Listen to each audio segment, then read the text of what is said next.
when did we do the Mamaya thing? The culture retreat? 2022. Okay, well, that's when I started. May 2022. May 2022. And I think my recruitment process started potentially at the end of 2021. Okay. You really recruited me for a very long time. Okay. And you were step 3 in my hiring process. And how many steps were afterwards? I had, no, actually 4 probably, because I had an interview probably with Mari, I would assume. I had an interview with Luisa. I had an interview with the team. I had an interview with you. And then my final interview was with Mihai. Okay. So I had to jump through quite a bit of hoops to get here. But look what an amazing hire we managed. So yeah, I hope so. It took us maybe 3 months, but hey, sometimes good things are happening to those who wait. I agree. You did a really good job. Okay, I think I did a good job by not scaring you, which is usually the thing that happens with the people. You were intimidating. That's true. And that was online. Imagine how it would have been face to face. You were scary on my first day as well. Because you were here with Luisa and you were much taller than I expected. And I was coming from a job where I hadn't really been interacting with other humans. It was all at home. And then I came to the office and you were this like 2-meter tall guy, all dark and dressed in black and with a big beard and everything. So yeah, I was a bit scared. And that was, now that I get to think, like 3 years ago. Yes. Yeah, almost 3 years. Time flies. Yes, when you're having fun. Okay, let's do questions now. So what's the best piece of advice you've ever received at work? Okay, so a bit of a backstory. I grew up with parents who had very high expectations of me. Okay. So by the time I got to my first corporate job, I was this person who had high expectations of herself, but also of others. And just between you and me and anyone who's going to be watching this, I was a little bit judgmental of other people. And I was on my way to becoming a trainer. And the problem was that when people would come and ask questions, I wasn't always very patient when people would ask stuff that I thought were stupid questions, or they would ask the same question several times. I think you could kind of see it on my face. And my boss at that time told me that I have great potential to be a source of, to help my colleagues, like to be a source of knowledge or whatever and support for my colleagues. But I really needed to become more approachable and not let people know or see that I'm not necessarily very patient. So that was a really good piece of advice. I don't think I would have. And if you think about it, I kind of stumbled into having a career in learning and development. And if I hadn't gotten that piece of feedback at that time, the rest of my career would not have happened. So I'm very grateful. I'm very grateful for that. And it was a good, important step in my personal growth as well. Thank you for sharing this with me, because now it explains a few interactions that we had throughout the time. I'm trying. And if it was my turn to answer the question, and probably this will explain you some interactions that you had with me over the time. There's actually like a 2-step answer. So the first time when I got into a people manager role, I was always almost like in this like a paralysis of trying to make the best decision, but also to take the decision that will also please people as well. Because it was always, I kind of tamed myself into it, as you said, but I always try to please the people that I work with. And I was failing miserably. Obviously, regardless of whatever decision you're gonna take, it's impossible to have everyone happy. So I was miserable. I was miserable with myself, with the decisions, with everything. And here comes the first part of the advice that I got, which is stop trying to please everyone. You're never gonna be able to make it. Some will be ecstatic with your decisions. Others will not. But again, just stop trying to please everyone. You're just never going to be able to make any kind of decision if this is the way that you want to go. And the other one, which is kind of tied also with decisions, is the fact that somebody told me a long time ago, if you believe that the decisions you took were the best at that moment, own them. So it's, it can go in a lot of ways, as in, best decision based on the information that you had back then, on the feelings that you had in that particular moment. But again, if you feel that that was the best decision at the moment, just own it and go with it. So yeah, again, it's two sides of the decision-making Okay. thing. So again, maybe this explains a few things that we went through together. I think it's really wise advice, though, because I mean, it's about being okay with your work and with what you do, and making peace with all of that. And about the first piece that you said, it reminds me of something that I heard, which I absolutely love, which is that being a manager is disappointing people at a rate that they can absorb.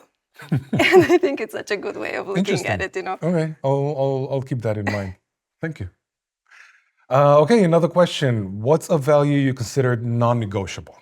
I don't know if it's a value, but it is something that's really important to me, which is caring for other people, caring about the impact that you have on other people. I think it's definitely a non-negotiable for me, and it's one of the reasons why I really enjoy working in Amber. And I think I'm lucky that I got to be here and go through that long and grueling recruitment process that we were just talking about.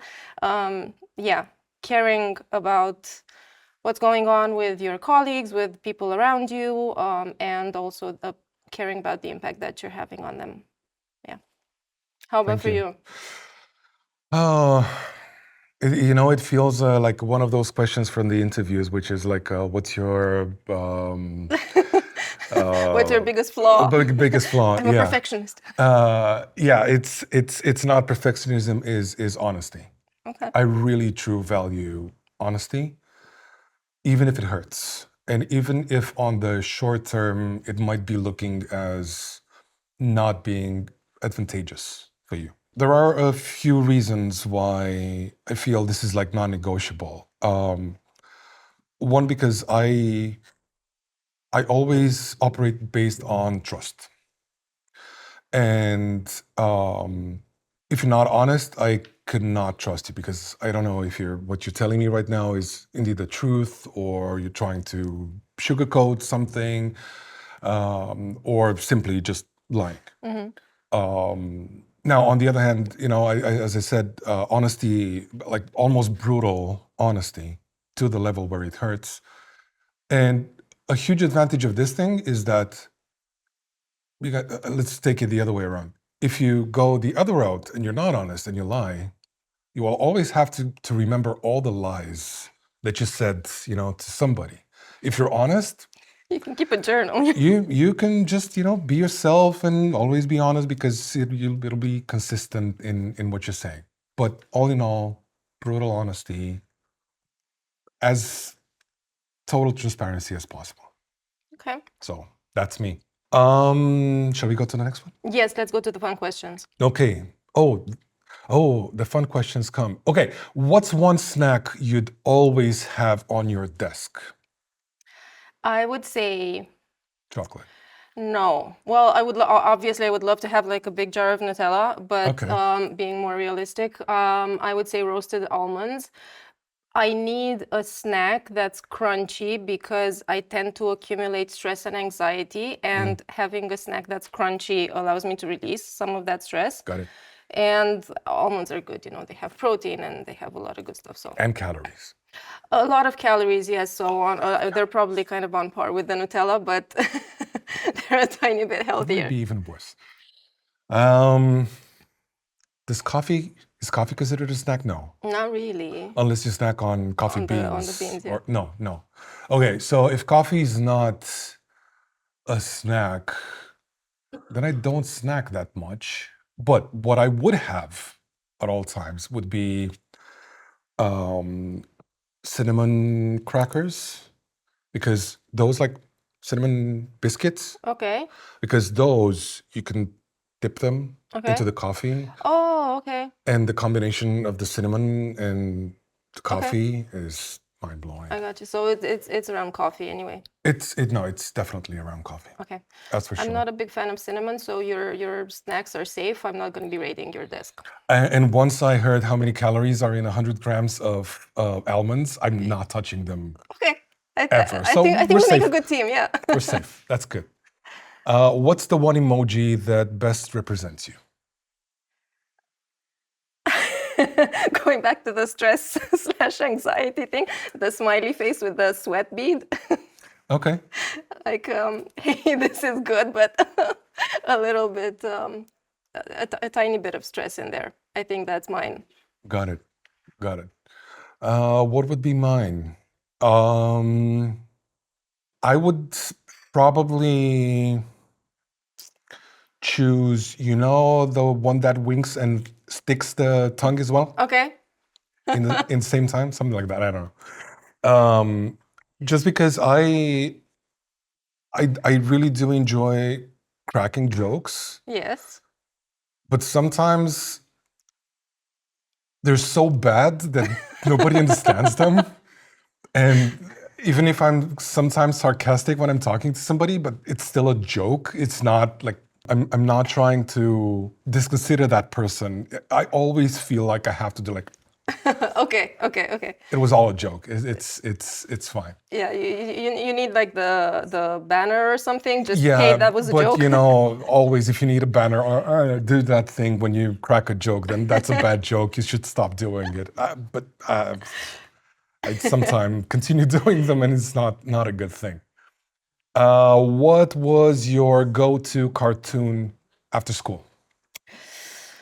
I grew up in the Cartoon Network era before they started dubbing them in Romanian, so that was a good thing. And I think it was Two Stupid Dogs. I can't tell you why I liked it because I remember very little of it. I just know that I loved it.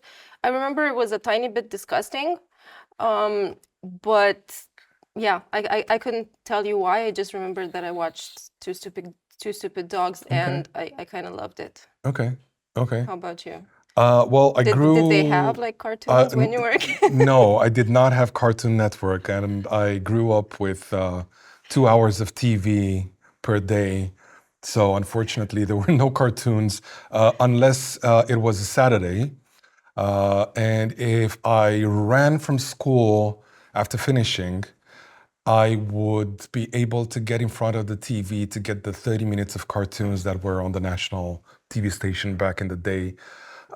And I remember that the vast majority of those cartoons were just the old school Tom and Jerry ones, but like the Yeah, the original old ones, Tom's yeah. and Jerry, not the newer ones, which Not are the like cuter no, ones, yeah. not the very politically incorrect, very violent if you get to think about it. But I just absolutely loved them. Do you remember, did you have the Soviet one, like the Nuzaiți Pagadi or something? Yes, but I didn't actually grew with that one too much because we were too far away to actually get the reception from the Russian TV stations. Oh, that's why I got it. Yeah. Because I was in You're in Iași, closer to so the border. yeah, but you did not have the reception for the Bulgarians. No, we did So not. you That's see, true. well, Yeah. we kind of had We had different cultural imports. exactly. Yeah. Thank Yeah, you. thank you That as was well. a lovely conversation. Thank you.